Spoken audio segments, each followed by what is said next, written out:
Bonjour les amis, aujourd'hui je vous amène dans les coulisses du studio. Le studio n'étant pas très grand, je garde tous les instruments de musique qui sont à votre disposition dans cette pièce.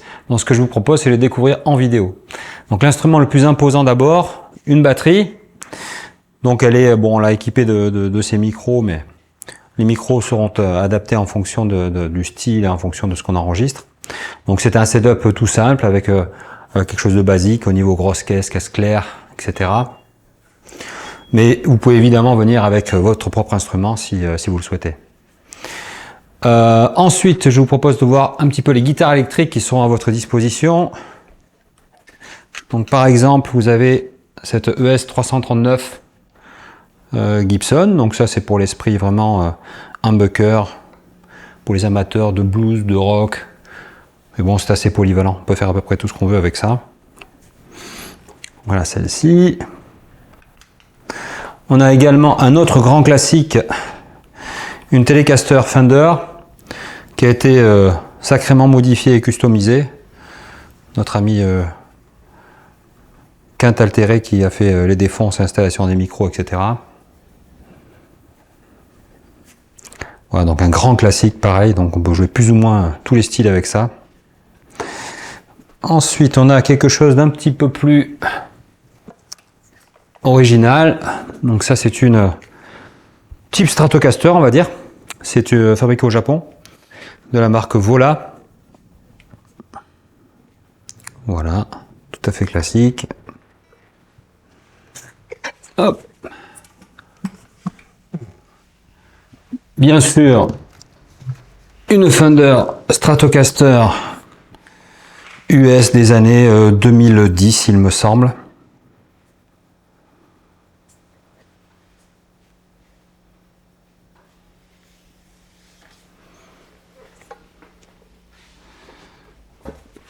Ensuite, pour les instruments acoustiques, on a quelque chose d'un petit peu hybride.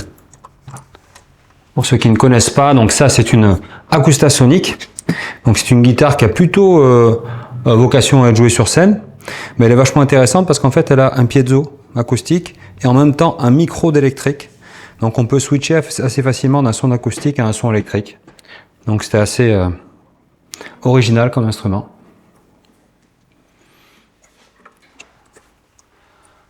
Toujours dans les instruments acoustiques, on a une très vieille guitare classique espagnole de 1968, toute massive, c'est un son superbe, très bel instrument.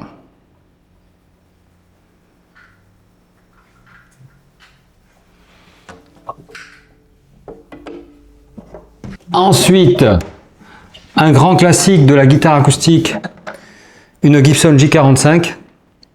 Donc ça, c'est une des guitares que vous avez le plus entendu sur les plus grands albums du monde. Je pense que c'est la guitare acoustique la plus enregistrée de tous les temps. Elle est très intéressante parce qu'elle a pas mal de basses, mais pas trop de basses comme pourrait les avoir par exemple des Martin. Donc une fois enregistré, ça s'insère très bien dans un mix. Très intéressant. Tant que je suis là, je vous montre les claviers. Donc je ne suis pas très riche en clavier, mais on a l'essentiel. Donc on a l'Arturia Astrolabe, 61 touches. Donc celui-ci il est intéressant parce qu'il a vraiment une quantité de sons incroyable. On peut avoir des sons de piano, aussi bien que des sons de divers synthés analogiques, les Moog, les DX7, enfin tous les grands pianos possibles imaginables. Et on a ici son petit frère qui contient exactement les mêmes sons, mais ça voilà, c'est plutôt un truc qui a vocation à être transporté, mais qui peut être utilisé également comme clavier secondaire si vous voulez jouer deux sons simultanés par exemple. Alors les bassistes ne sont pas oubliés non plus. Donc pour les basses, on a le grand classique, une jazz bass. Donc Harley Benton, mais toute l'électronique qui a été refait à neuf.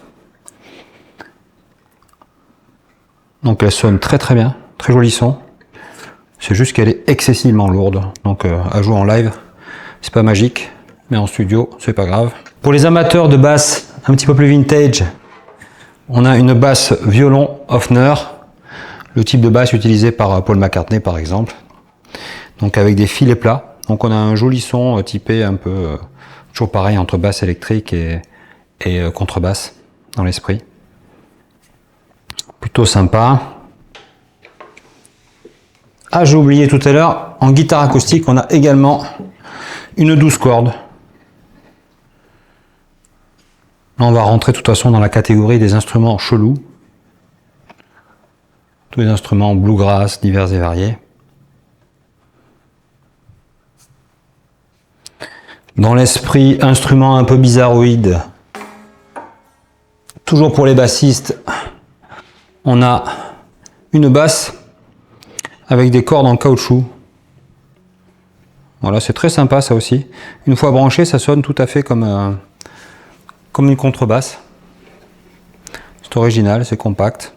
Ça permet de faire des petits sons rigolos avec ça. Pour les instruments un peu plus traditionnels, on a un banjo guitare. Donc ça, ce qui est intéressant, c'est qu'on peut avoir des sons de banjo, même si on n'est pas joueur de banjo. Donc là, c'est intéressant pour aller chercher des sonorités un peu country, un peu roots. Très sympa.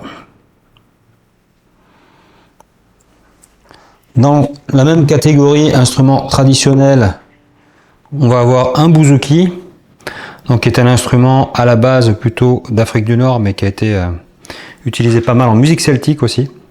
Donc celui-ci, c'est plutôt la version celtique.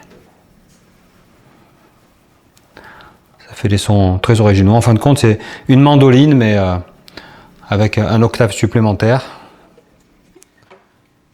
Hop. Tant qu'on est dans les mandolines, évidemment, une mandoline. Donc ça, tout à fait classique.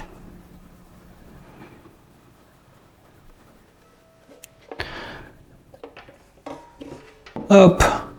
Bien sûr, sans oublier le ukulélé.